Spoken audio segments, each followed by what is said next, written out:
The Russian military has begun to receive its first squadron of a new class of fighter aircraft in 7 years, with the Su-30 SM-2 aircraft beginning to enter service in the Navy and on order for the Air Force.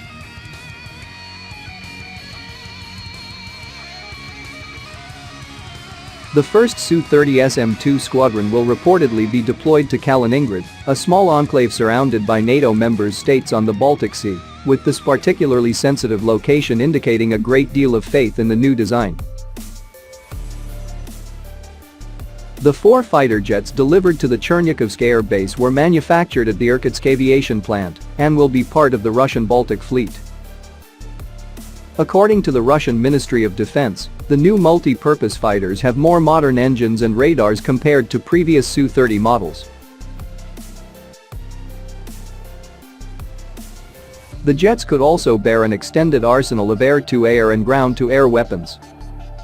Speaking to Russian media, Oleg Shevchenko, the head of Flight Security Service at the airbase, said the true potential of these fighter jets was still to be discovered.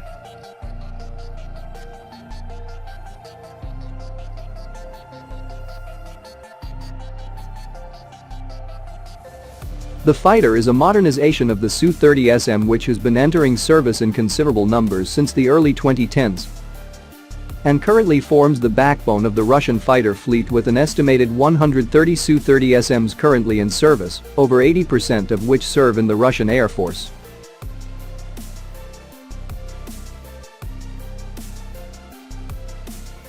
The Su-30 SM was a significant modernization of the Su-30 design, which first began serial production in the 1990s, but which was fielded only by export clients until the 2010s due to the state of financing in the Russian military.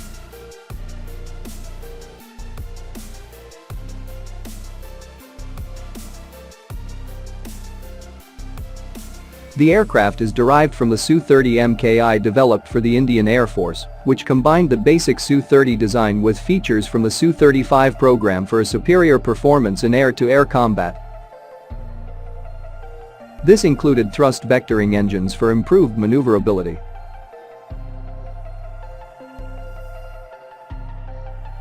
The Su-30 SM-2 improves on this by integrating the AL-41F1's engine, the same as that used by the Su-35s, which provides a 16% more thrust for a much improved flight performance as well as greater fuel efficiency for a higher endurance.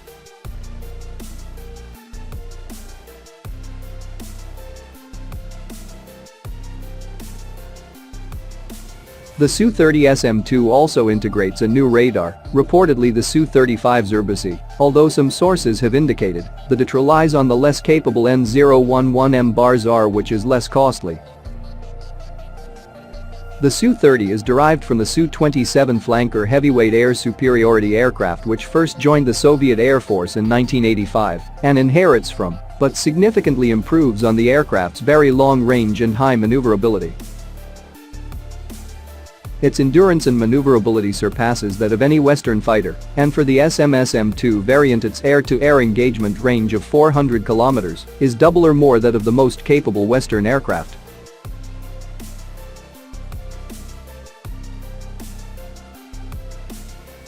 The Su-30 SM-2 may be the last new derivative of the flanker design the Russian military fields, as it moves on to a new generation of designs based on the Su-57 Felon aircraft and possibly a lighter aircraft based on the S-75 Checkmate program.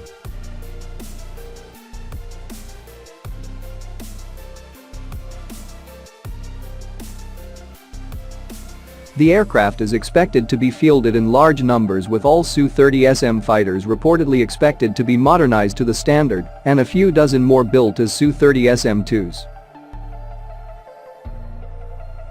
Newly built airframes are expected to replace aging Su-27 flankers in the Russian Air Force and Su-24M strike fighters in the Navy.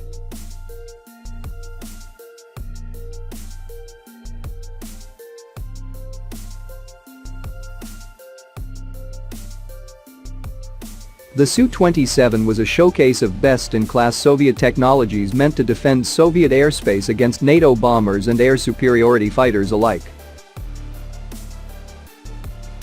What would eventually become the Su-30 grew out of several older Su-27 models, in particular, the modernized Su-27M line. The Su-30 derives much of its airframe DNA from the Su-27UB, a two-seat trainer model. The Su-27UB later became the basis of the Su-27PU long-range interceptor. Following the Soviet collapse, the Su-27PU was renamed the Su-30 and rebranded away from a pure interceptor into a more versatile multi-role concept. The Su-30 shares broad design similarities with its Su-27 sibling, sporting swept back wings, an angled nose, and a bubble canopy. The fighter is powered by two AL-31FL engines capable of sustaining a top flight speed of Mach 2. By comparison, most serially produced Su-27 models are generally capable of reaching speeds of roughly 2.35 Mach. The baseline Su-30 configuration boasts the standard late Soviet aerial armament suite, including R-73 short-range air-to-air missiles and an expansive selection of Soviet cab-guided bombs. Beyond these basic details, it's difficult to generalize about the Su-30. Intended primarily as an export product, the Su-30 spawned numerous variants tailored to the needs of specific foreign customers. The Su-30 MKI Indian export version, jointly produced by Sukhoi and Indian manufacturer Hindustan Aeronautics Limited, HAL, notably featured thrust vectoring. The Su-30 MKM, designed for the Royal Malaysian Air Force, built on the thrust vectoring of the Indian variant with numerous avionics upgrades that included the Soviet BARS radar system. Perhaps the most unique Su-30 variant, the Chinese-ordered Su-30 MKK, was a heavily armed strike fighter that spawned derivatives of its own, later purchased by Vietnam and Venezuela. In the early 2010s, many of the Su-30's export variant improvements were rolled into a single modernized aircraft built for the Russian Air Force. The Su-30 SM, a 4+ generation fighter that notably added jamming pods and a revamped communications system.